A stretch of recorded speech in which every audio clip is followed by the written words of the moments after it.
आज मुई रांधिली माखन शाग कड्डी देकरी। तो माखन शाग के कड्डी देकरी केन्थे रांधसुँ आसुन देखमा आज वीडियो रे। माखन शाग खेतु तुली आनिथिलु। पहला माखन शाग के भल करी झारी नेमा और सेटा के पूरा छोट छोट करी बाछि नेमा। तार जेन छीर माने थिसी छीर मान को अलगा कर नेमा और सॉफ्ट पतर मान को बाछि नेमा और सेटा के पूरा कुरकुटी कर काटी नेमा। माखन गज गुटे इंदा गज कि माखन फल फूल शाग सब खेसी। माखन पतर मान को कुरकुटी करी काटी नेमा और तार संगे जह्नी आउ माखन टिके बागी देमा। जह्नी तो लगाले माखन शाग बहुत टेस्ट लगी। तो माखन जह्नी आउ शाग के भल करी काटी नेमा और जेते आमे कड्डी लगामा सेते कड्डी बाहर करी ताहाके भला टिके धुई नेमा।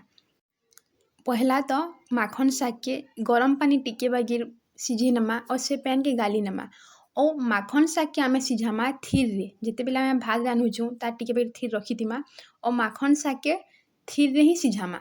माखन शाग सेथिरे आमे जेन काटी के रखिथिमा जह्नी और माखन के तार संगे कड्डी के भल करी धुई नेमा और तीनहीटा के थरे के सिझामा। माखन शाग के थीर रे सिझे कर रांधले तार टेस्टा आहुरी एनहांस होइतिसी। आपण माने भी थरे घरे रांधी देखिबे। पानी सिझाले तो चलबा किंतु थीरे थरे सिझे के रांधी देखिबे बहुत टेस्टी बनितिसी। तो कढ़ई रे आमे शाग के जह्नी के बैंगन के और तार संगे धुई करी कड्डी के देनेमा और सबटा के सिझे नेमा। कड्डी आमे जेते बेला भी जेन भी तुन शाग रान्धुछु सब बेला कड्डी के भल करी 2-3 थर धुईमा नेहला कड्डीटा पिता करसी और तुन रो टेस्ट पूरा पूरी बदली जासी। जेते बेला सिझौछु नून टिके देनिथिमा सेथिरे तो शागटा जल्दी सिझिनिबा।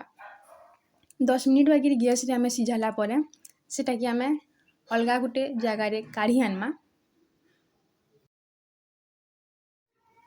अलगा जगह रे काढ़ी आनला परे कढ़ई के गरम करमा और शाग के परझिमा सुरसो लहसुन और कच्चा मिर्चा दे करे बस एतकी रे हमर माखन शाग रेडी हेनिबा।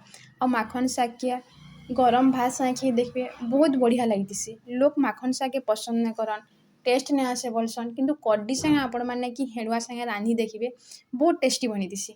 आज मैं कड्डी संगे रांधी करी आपण मान को देखाली आउ दिने के मैं हेडुआ रे केनता रंधा जेसी सितिर भी रेसिपी आनमी। तो आपण मान को वीडियोटा देखि करी केनता लागला सियोर जणाबे। तार संगे आपण माने भी घरे माखन शाग के केमे कड्डी संगे और थीर रांधी देखिबे बहुत टेस्टी बनितिसी। धन्यवाद।